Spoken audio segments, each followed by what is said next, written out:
আসসালামু আলাইকুম রহমতুল্লাহ।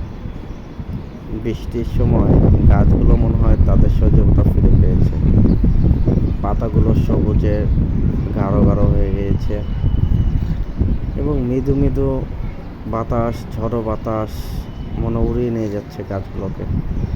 ভালোই লাগছে, মাশাআল্লাহ, সুন্দর একটা পরিবেশ।